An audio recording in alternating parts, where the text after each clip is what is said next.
You ever feel like you're living someone else's life?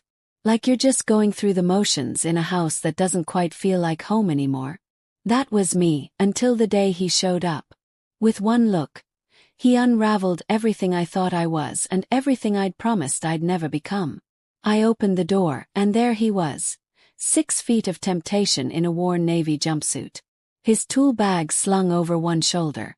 The collar of his uniform dipped just low enough to reveal the sheen of sweat tracing his collarbone. A body like his didn't need a gym. It was carved by years of real, brutal work. He didn't smile. Just met my gaze with a cool gray stare that pinned me in place. "Afternoon," he said. His voice like gravel smoothed with southern honey. "You called about the busted faucet." I blinked. I hadn't called. My husband had. But I nodded anyway. "Yes, come in. It's in the laundry room." He stepped past me, and our shoulders brushed. Just a whisper of contact, but enough heat to catch my breath. His name was Jackson. My husband, Mark, had found him through a buddy from work. "Knows his way around old pipes," Mark had said. "Quiet guy. Gets the job done. Don't expect chit-chat." And yet, Jackson's presence filled the house louder than any words ever could. I stood there, watching as he crouched near the laundry sink, the fabric of his shirt stretching across his back with every shift of muscle. I was 32, married for 7 years, and for the last 3, I hadn't been touched like a woman. Not really. Mark was a good man, steady, responsible, paid the bills, kissed my forehead every morning like clockwork. But somewhere along the way, the passion had gone out. I became furniture, useful, familiar, invisible. "You got a wrench?" Jackson asked, not even turning around. "You didn't bring one." "Left it in the truck," he said, glancing back at me with a smirk that curled dangerously at the edges. "Don't worry, I've got something bigger." My breath hitched. "Better for stubborn bolts," he added. Flushed. I wasn't sure if he was still talking about the faucet, or something else. And worse, I didn't care. I led him to the garage, and he found what he needed in seconds. But instead of heading straight back to the laundry room, he paused, turning the wrench in his hand. "You here alone?" "Mark's at work," I answered too quickly. His eyes met mine. Calm, almost innocent, but something flickered underneath. "Challenge." "I'll be done in 10 minutes, he said. "Unless there's something else that needs fixing." I should have shut it down. Should have laughed it off. But I didn't. Instead I smiled. "Low. Dangerous. Reckless. I'll let you know if anything comes to mind." He turned away, and I stayed there gripping the counter, my pulse pounding in places I had forgotten could throb. What was I doing? But the ache in me, the hunger to feel alive, was louder than the guilt whispering in my ear. 10 minutes passed. Then 15. When Jackson came back in, he wasn't wearing his shirt. "Sweat," he said casually. "Needed to wash it off." He didn't ask if I minded. He just stood there, bare-chested, muscles taut, skin flushed from work. I stared. Then he raised the wrench. "Want to hold it?" "What?" I blinked.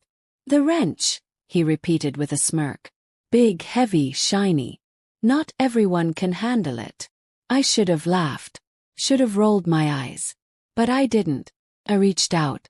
My fingers wrapped around the cold steel, and something inside me snapped loose. That night, I lay beside Mark, staring at the ceiling while he snored. My body still buzzed from being near Jackson. And I hated how badly I wanted more.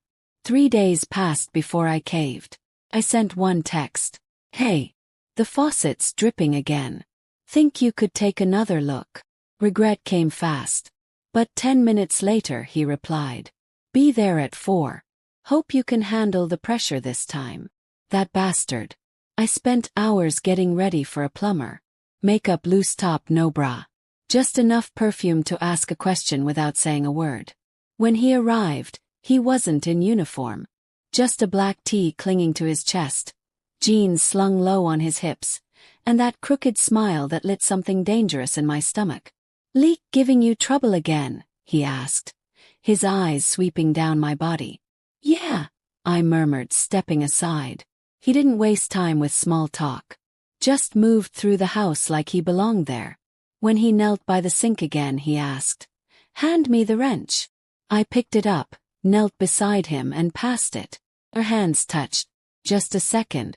But that second was a spark. He turned. Our faces just inches apart. The heat from his skin erased the air between us.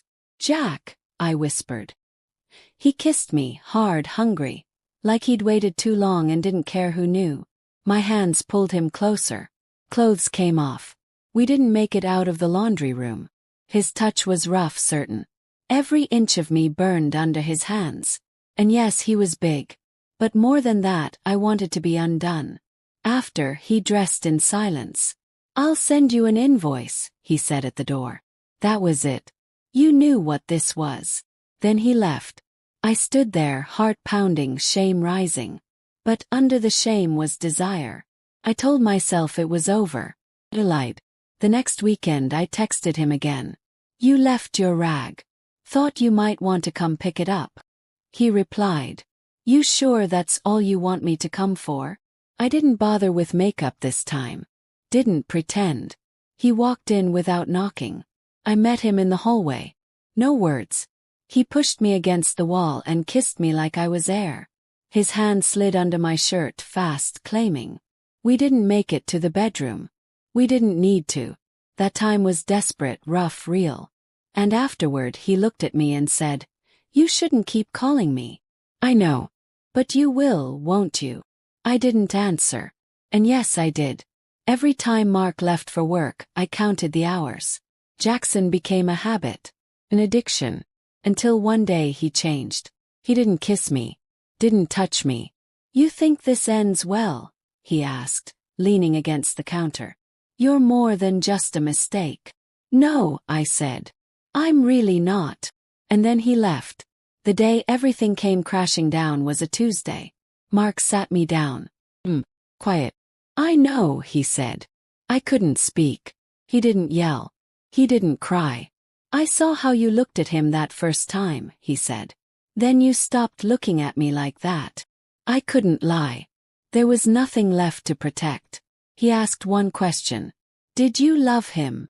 "No," I said. "It wasn't about that." "Then what was it?" I didn't answer. He left the next morning.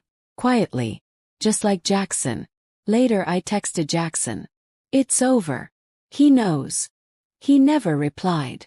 Days passed. Weeks. I drove to the hardware store. A coworker said, "He quit last week. Heard he went south." No note. No goodbye. And that's when I realized.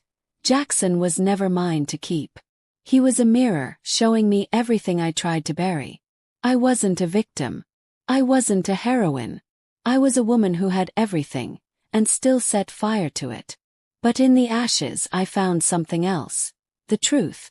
The truth that I'd been lonely. Forgotten. Quietly starving.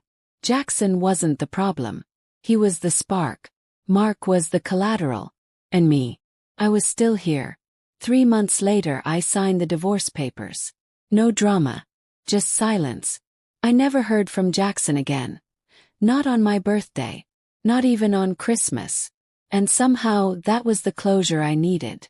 'Cause this isn't a story about happy endings. It's about awakening. And maybe that's the strangest part of infidelity.